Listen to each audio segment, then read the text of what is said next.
권위의 부재, 리더십의 결여로 모든 분야와 영역이 혼잡하고 어지럽고 혼란하다. 이런 시대의 사람들은 각자 도생, 생존의 욕망으로 최소한의 사람에 대한 존중을 부정하며 살아가고 있습니다. 우리 시대가 그렇고 사사 시대가 그랬습니다. 하나님 이럴 때 사사들을 세워서 고통 중에 있던 이들을 구원하셨습니다. 사사기에 이 많은 사사들이 등장하는데, 이 사사기 후반부에 등장하는 기드온, 이 기드온 이야기를 시작해서 더욱 거세진 사적인 욕망, 그리고 그것을 채우기 위한 뻔뻔함이 도를 넘어서다가 마지막 삼손의 이야기는 그 리더십과 권위가 끝모를 나락으로 떨어졌다라는 것을 우리가 살펴보았습니다.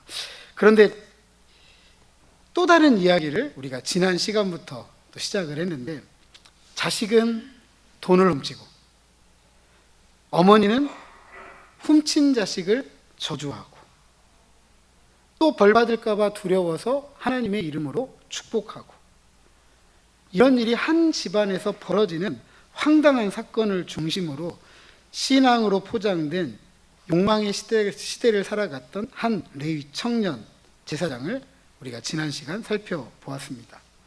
왜 이런 삶을 살아가게 되었느냐? 사사기 저자는 저희들에게 딱 정리를 해줍니다.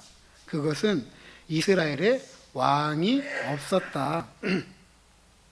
하나님을 망각하고 자기 보기 좋은 대로 행동했기 때문에 이런 혼잡하고 어지럽고 혼란한 상황이 만들어졌다라고 설명합니다.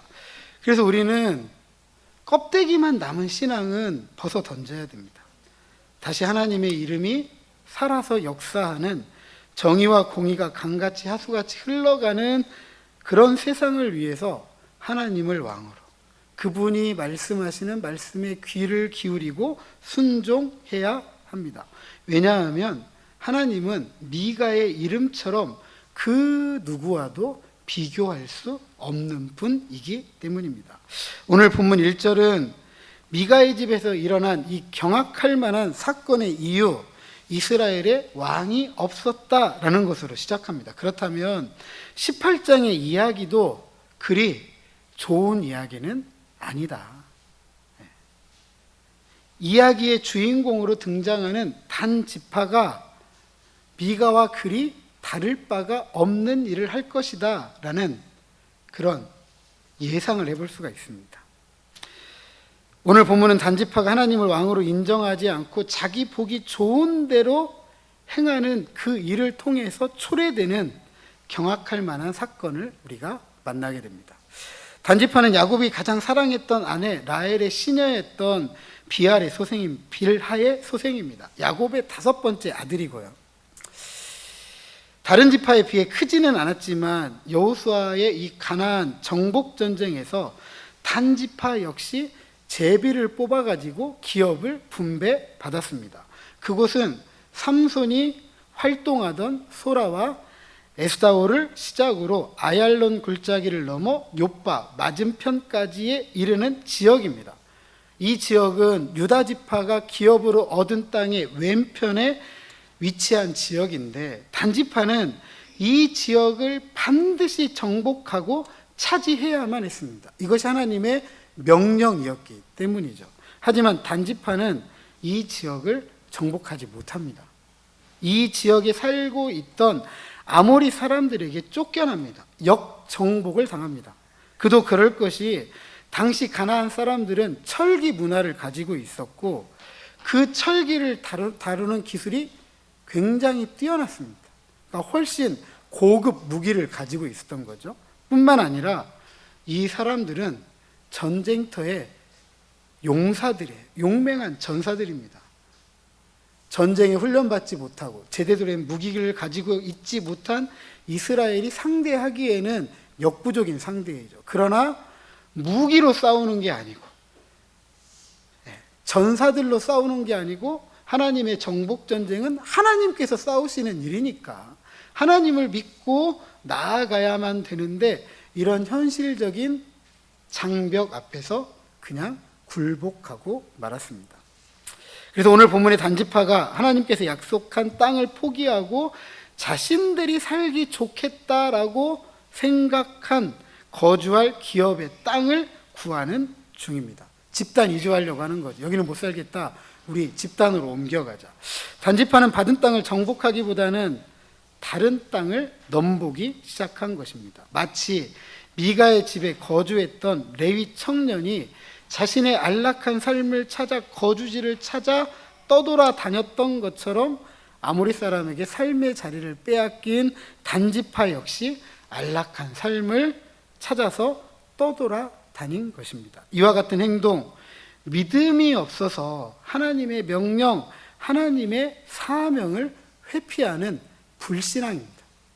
어찌되었든 단지파의 용감한 5사람을 뽑아서 거주할 땅을 찾고 점령하기 위해 정탐을 보냅니다. 정탐꾼들이 우연히 에브라임 산지 미가의 집에 유속하게 됩니다. 그런데 뜻밖에도 낯선 음성을 듣게 됩니다. 바로 레위 청년 제사장의 음성입니다. 레위 청년이 이 지역의 사람이 아니다라는 것을 바로 알 수 있는 이유가 뭐냐면 우리도 방언 쓰잖아요. 그렇죠? 사투리 쓰잖아요. 이 에브라임 산지에서는 이런 억양, 이런 말투를 쓰지 않는데 저 유다 베들레헴 근처에서 온 어떤 사람의 음성이 들리니까 바로 귀가 솔깃한 거예요. 그래서 그에게 찾아가 자초지종을 물어봅니다. 3가지 단도직입적으로 물어봐요. 누가 너를 이리로 인도했냐? 네가 여기서 무엇하냐? 여기서 무엇을 얻느냐? 이렇게 물어봅니다. 그런데 레위 청년 이 3가지 질문에 모두 답하지 않아요. 첫 번째, 누가 너를 이리로 인도하였는가? 그리고 3번째, 여기서 무엇을 얻느냐? 이 질문은 대답하지 않습니다. 왜냐하면 이 청년을 인도한 분은 하나님도 아니고 어떤 사람도 아니에요. 그저 자기가 찾아왔을 뿐입니다. 레위 청년 스스로가 거할 곳을 찾아가지고 움직인 것 뿐이죠. 하지만 2번째 질문에는 굉장히 적극적으로 하지만 우회적으로 대답을 합니다. 2번째 질문, 네가 여기서 무엇을 하느냐? 4절에 미가가 이러이러하게 나를 대접하고 나를 고용하여 나를 자기의 제사장으로 삼았다라고 합니다. 레위 청년은 자신이 무엇을 한다고 말하지 않고 미가가 이렇게 나에게 행한다라고 하면서 주어를 바꾸어서 설명을 합니다. 레위 청년이 말하고자 하는 것은 단순합니다. 미가가 나를 고용했다. 미가가 나를 이 집의 제사장으로 삼았다라고 하는 것입니다. 자신이 고액 연봉을 받고 제사장으로 고용되어서 이 집에 살고 있다라고 말하는 것입니다. 그래서 3번째 질문에 여기서 무엇을 얻느냐 대답할 이유가 없는 거죠. 이 레위 청년의 속마음 단지파의 정탐꾼들이 모를 리가 없습니다. 아, 얘는 돈만 주면 다 하는구나. 돈만 주면 다 하는구나. 안락한 삶을 위해서라면 무엇이든지 할 수 있고 누구에게든지 고용될 수 있는 사람이구나라는 것을 알게 됩니다.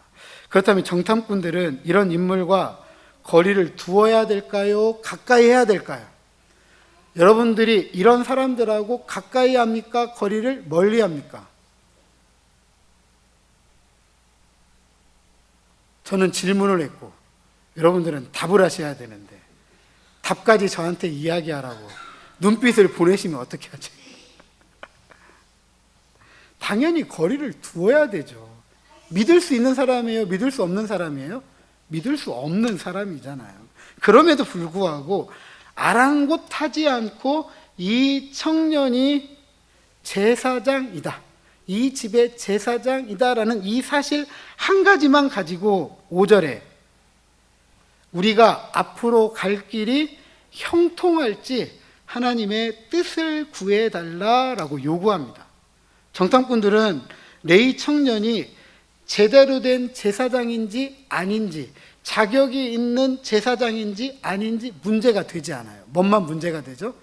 우리의 가는 길이 형통하기만 하면 돼요. 우리가 하는 일이 복만 받으면 되는 겁니다.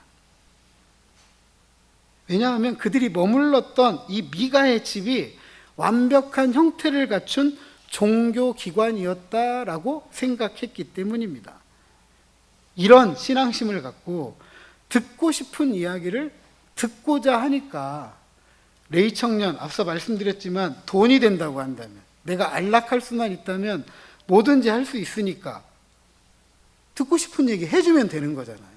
그래서 오늘 성경에 보면 이 레이 청년이 하나님의 뜻을 구했다, 하나님께 기도했다는 얘기는 하나도 없습니다.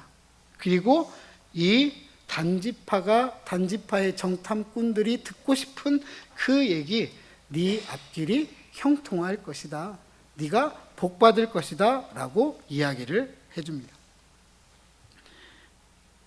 이 축복이 신뢰할 수 있을까요? 없을까요? 잘못 들었어요? 없습니다. 돈이면 무엇이든지 할 수 있는 이런 사람의 이야기를 어떻게 믿을 수가 있을까요? 그런 사람이 하나님의 이름으로 축복을 한들 하나님께서 그 복을 주실 이유가 있겠느냐라는 사실이죠.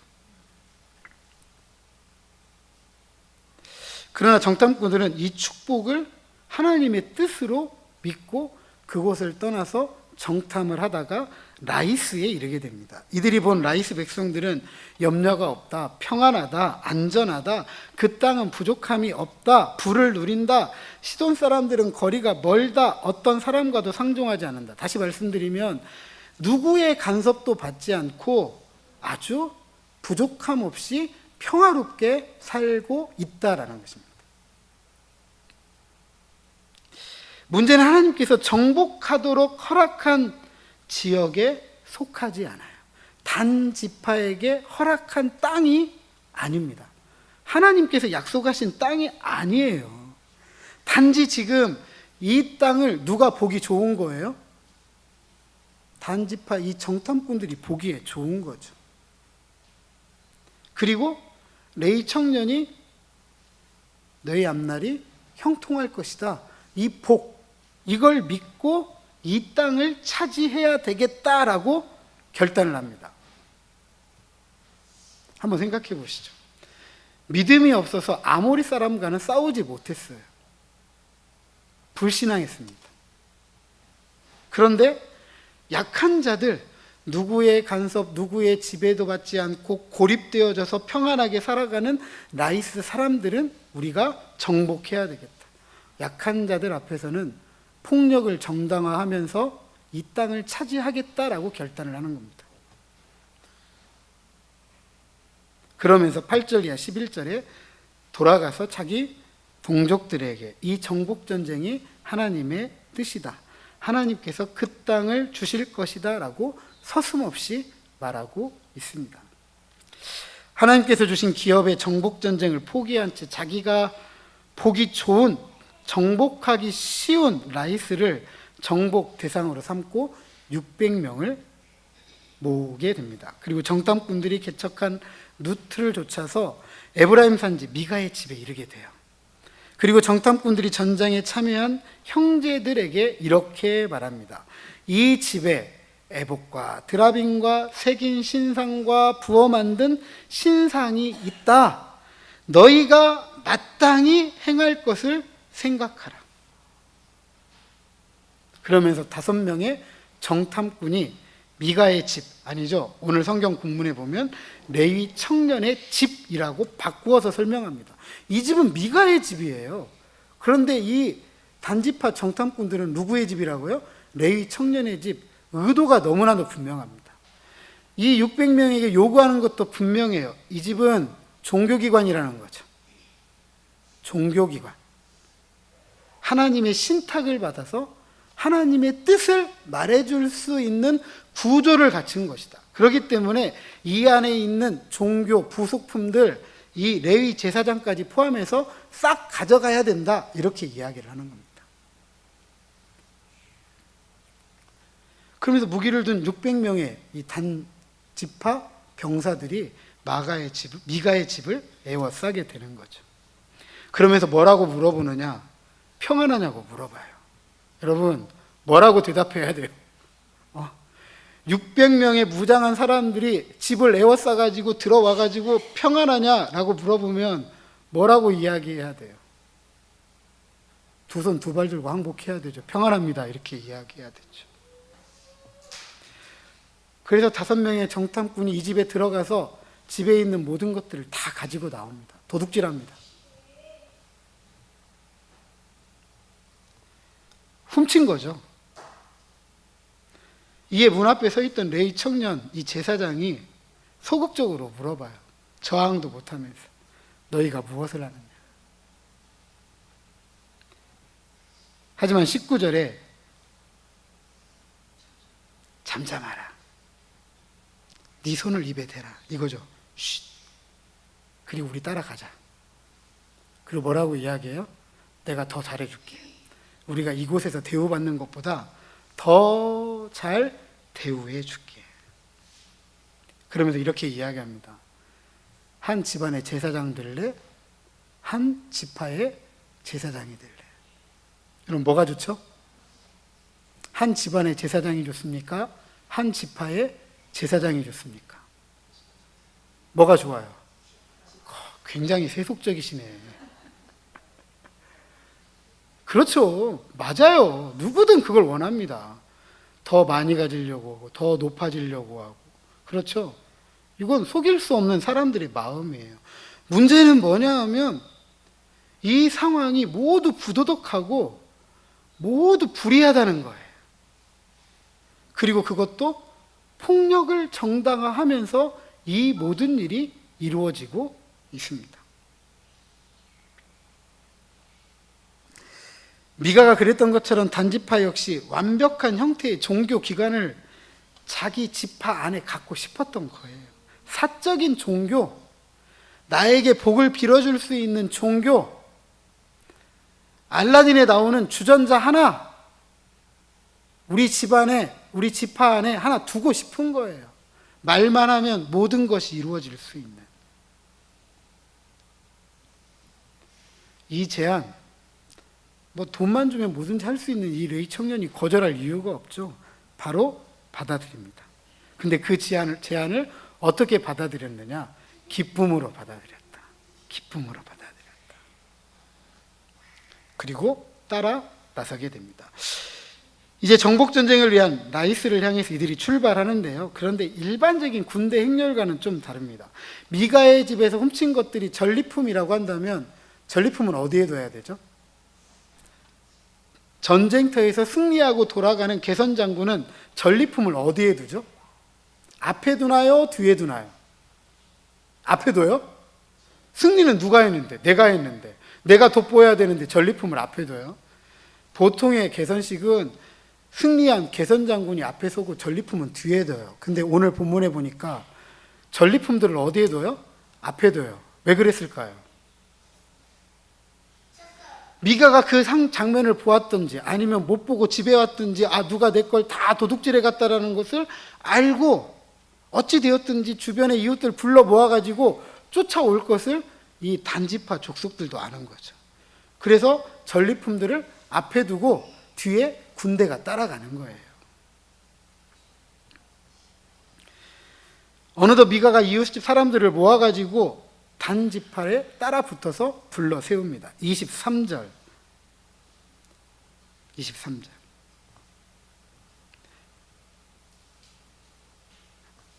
불러 세우니까 이 단지파 600명의 군사가 미가를 돌아보면서 하는 이야기죠. 23절 하반절에 네가 무슨 일로 이같이 사람들을 모아가지고 왔느냐라고 묻는 겁니다. 의도적으로 미가를 모욕하는 거죠. 모욕하는 거죠. 이에 미가가 24절에 대답을 하는데 같이 한번 읽어보시죠. 24절. 자, 시작. 미가가 이르되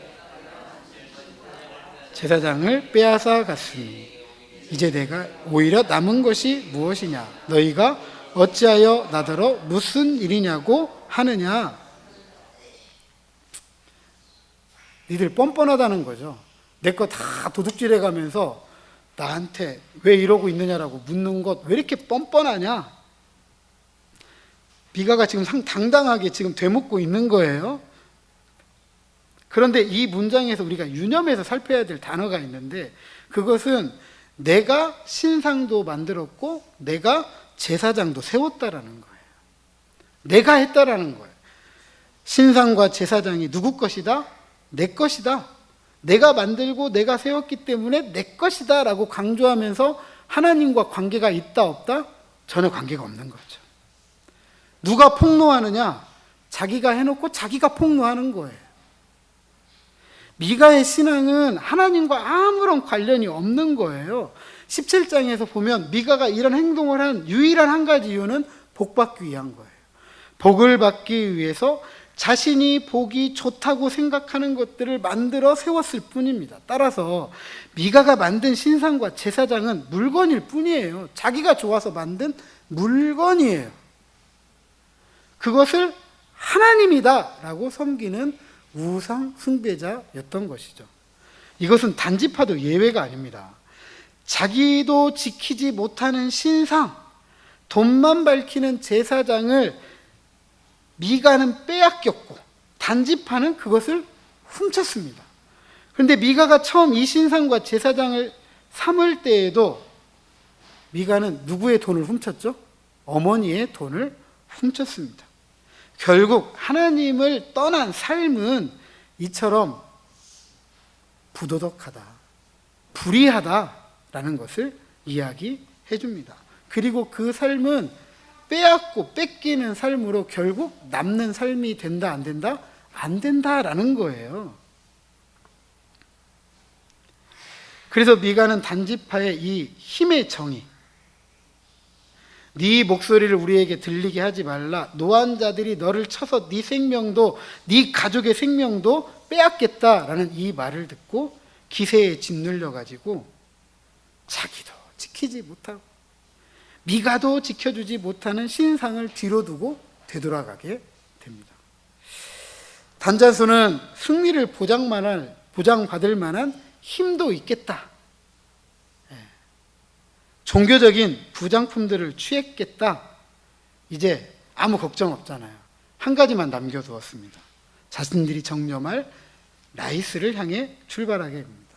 조용하고 소동이 없는 서로를 신뢰하며 살아가는 라이스를 칼로 치고 불을 지르게 됩니다. 칼로 치고 불을 사르는 건 이스라엘이 가나안 땅에 있던 이 가나안 족속들을 상대로 행했던 정복전쟁을 말하는 거예요. 정복전쟁. 그런데 이 정복전쟁은 그냥 이유가 없어서 하나님께서 정복하게 하신 것이 아니라 가나안 땅의 죄악이 차고도 넘쳐가지고 그 땅의 가나안 족속들을 몰아내고 내가 내 백성을 이 땅에 심겠다라고 해서 정복전쟁을 수행하도록 했던 것입니다. 다시 말씀드리면 가나안 정복전쟁은 가나안 족속들의 죄값에 대한 하나님의 심판인 거예요. 그런데 그 정복 대상인 강한 아모리 사람에게는 아무것도 하지 못하고 쫓겨난 단이 허락되지 않은, 그리고 하나님께로부터 죄에 대해서 문책을 당하지 않은 이 라이스를 이렇게 폭력적으로 정복하는 것은 그들의 불신앙, 종교의 힘을 등에 업고 폭력을 정당화하는 아주 잔악한, 잔인한 모습을 적나라하게 보여주고 있습니다. 그리고 단자손은 그것을 뻔뻔하게 그들의 조상의 이름을 따서 단이라고 부르게 됩니다. 자신의 성읍으로 삼고 거주하고, 또한 이 지역에서 미가에게서 훔쳐온 색인 신상 세우고 레위 청년 단지파의 제사장으로 삼습니다. 한 가지 이유예요. 복받기 위해서. 복받기 위해서. 이 레위 청년에 대한 정보가 딱 이 구절에 등장합니다. 30절. 이 레위 청년을 이렇게 이야기하고 있는데요. 모세의 손자다. 게르솜의 아들인 요나단이다 그랬습니다. 아들이라는 말은 바로 아래에 있는 아버지 밑에 아들이라고 보기보다는, 만약에 그렇게 생각한다면 이 사건이 모세로부터 약 100년밖에 안 되거든요. 그러나 사사기의 이야기는 약 300년 후의 이야기이기 때문에 모세의 손자 게르솜의 아들이라기보다는 후손이다라고 표현하는 게 맞습니다. 요나단이라고 이름하는 모세의 후손이에요. 근데 모세의 후손이 이런 짓을 한다? 가히 충격적입니다.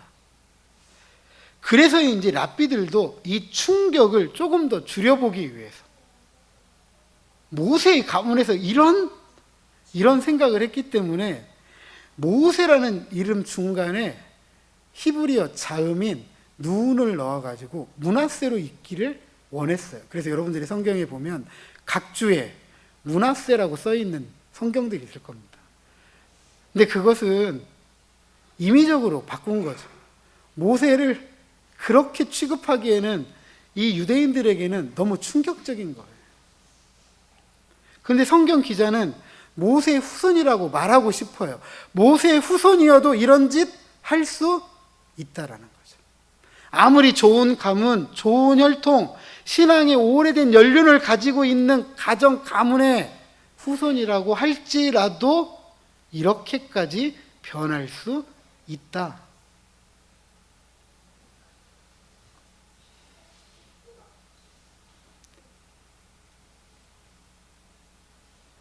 권력과 명성, 이런 세습이 사람들을 교만하게 만들고 영적 도덕적으로 타락시킬 뿐만 아니라 아무리 명망이 있는 오래된 신앙의 연륜이 있는 가문의 후손이다 할지라도 아무런 유익이 되지 않더라라는 것입니다. 그리고 이 일은 백성이 사로잡히는 날, 단지파가 속한 북왕국 이스라엘이 아시리아에 망하는 날, 그 오랜 동안 이 일들이 계속되었다. 하나님을 멀리 떠났다. 자기 보기 좋은 대로 행했다라고 이야기합니다. 문제는 31절의 말씀이에요. 31절 한 번 더 읽어보자. 시작.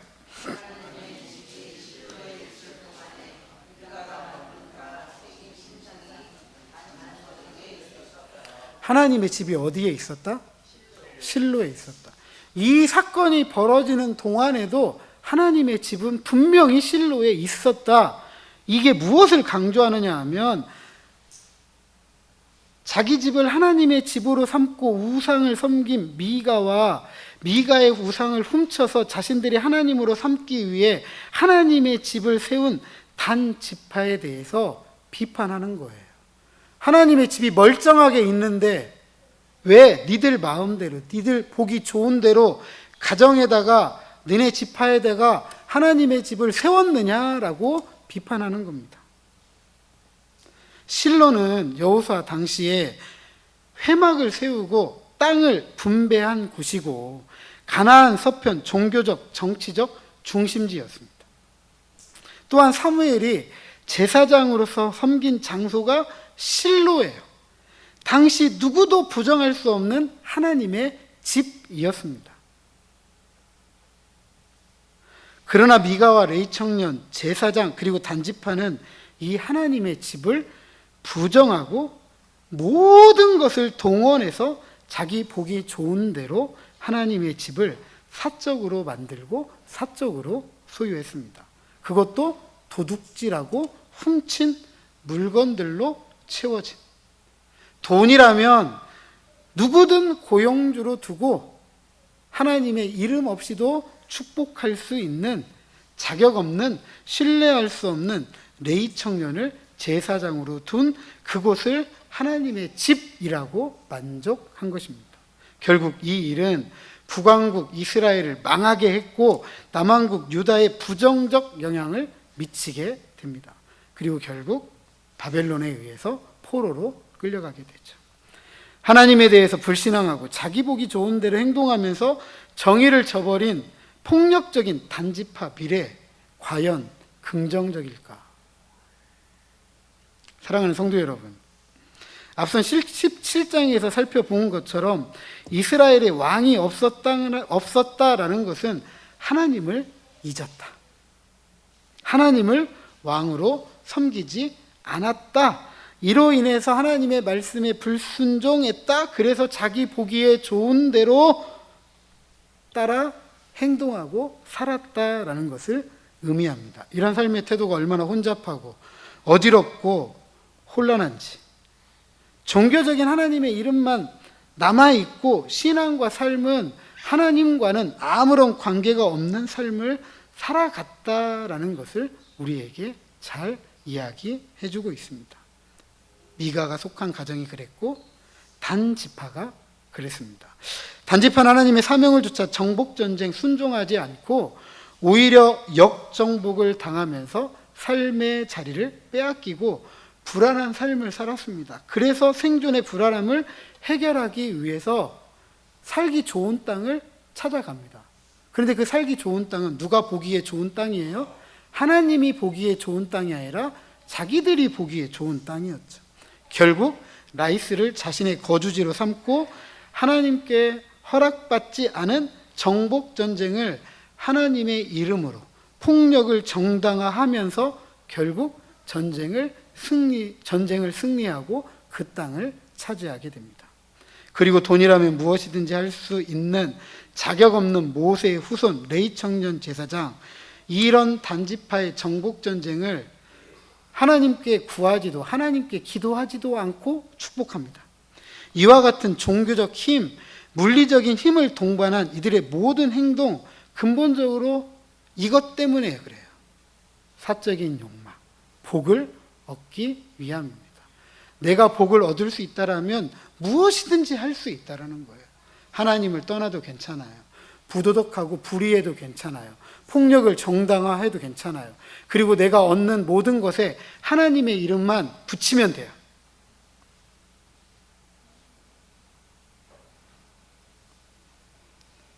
문제는 이런 삶을 살아가고 있을 때 사사기 저자는 우리에게 한 가지를 말해주고 있습니다. 하나님의 집이 실로에 있었다. 하나님께서 살아계셔서 시퍼렇게 눈을 뜨고 지켜보고 계신다. 하나님의 말씀이 여전히 진리가 되셔서 이 세상을 다스리고 통치하고 계신다. 그것을 이야기해주고 있습니다. 그럼에도 불구하고 이 하나님을 무시한 채 사적 복을 위해 부도덕하고 불의하고 폭력적인 수단으로 그 욕심을 채워가는 미가와 단지파를 하나님의 집에 실로에 있다라는 이 문장 한 문장으로 조롱하고 비판하는 것입니다. 복을 구하는 이들의 미래가 선할까요? 미가가 도둑질로 흥했다가 도둑질로 망합니다. 단지파가 도둑질한 것으로 흥한 것 같아요. 그런데 그들이 흥함이 망하지 않을 것이라고 누가 보장해 줄 수 있을까요? 오늘 우리도 그렇습니다. 사적인 복을 위해서 신앙과 삶에 온갖 하나님의 이름을 채울 때가 많습니다. 근데 실제로는 하나님의 집을 부정하고 모든 종교의 힘을 통해서, 하지만 하나님의 이름에 합당한 삶이 아니라 부도덕하고 불의하고 폭력적인 방법을 통해서 내가 보기 좋은 대로 부를 취할 수만 있다면 뻔뻔하고 거리낌이 없습니다.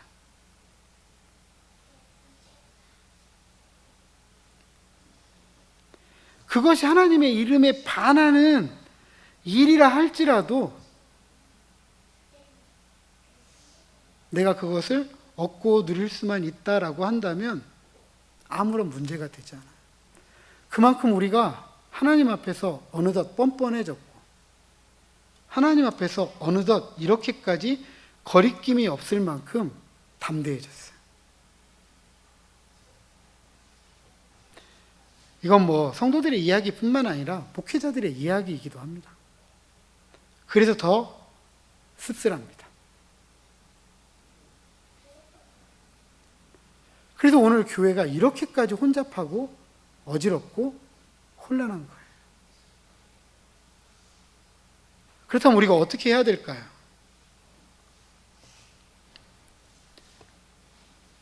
하나님의 이름으로 도배된 부도덕하고 불의하고 폭력을 정당화하는 이런 모든 것들을 우리 버려야 됩니다. 오히려 하나님의 말씀을 따라가는, 하나님의 말씀에 순종하는, 행동하는 정의를 꿈꾸어야 돼요. 그것은 하나님의 집이 실로에 있었던 것처럼 여전히 하나님은 살아계시다. 아멘. 그 하나님의 말씀이 오늘도 이 세상을 통치하신다. 아멘. 그것을 기억하면서 그 말씀에 우리가 순종하고 그분의 통치를 이 땅에 이루어가는 정의로운 삶, 하나님을 사랑하고 이웃을 사랑하는 삶을 살아가는 것입니다. 하나님을 사랑하는데 어떻게 이웃을 사랑하지 않을 수가 있겠어요? 그런데 우리가 살아온 이 세상의 역사는 그렇지 못했던 것 같습니다. 하나님의 이름으로 정복하고, 하나님의 이름으로 인종을 청소하고, 하나님의 이름으로 오늘도 수없이 많은 일들이 자행되고 벌어지고 있습니다. 하나님을 사랑하고 이웃을 사랑하는 정의로운 삶은 폭력적인 방법으로 복을 취하는 삶이 아닙니다. 나, 너, 그리고 우리가 함께 살기 위해서 예수님께서 낮아지고 섬기셨던 삶의 방식, 우리가 그렇게 낮아지고 섬기는 삶의 방식을 결단하고 함께 살아가는 정의로운 세상을 위해 그분의 말씀을 좇아 행동하는 정의로운 삶을 살아가야 합니다. 그럴 때 오늘 우리 시대에 혼잡하고 어지럽고 혼란한 세상 가운데 참된 평안이 이루어질 수 있습니다. 부디 신앙의 이름으로 욕망의 시대를 살아가고 있는 그리스도인들, 이 욕망의 시대에 진정한 신앙의 사람으로 살아간다라고 한다면 하나님께서 기뻐하실 것이고요. 하나님은 그 사람을 통해서 하나님의 말씀의 가치를 이 땅에 이루고 성취하도록 하실 것입니다. 그 삶은 낮아지고 섬기는 삶의 방식입니다.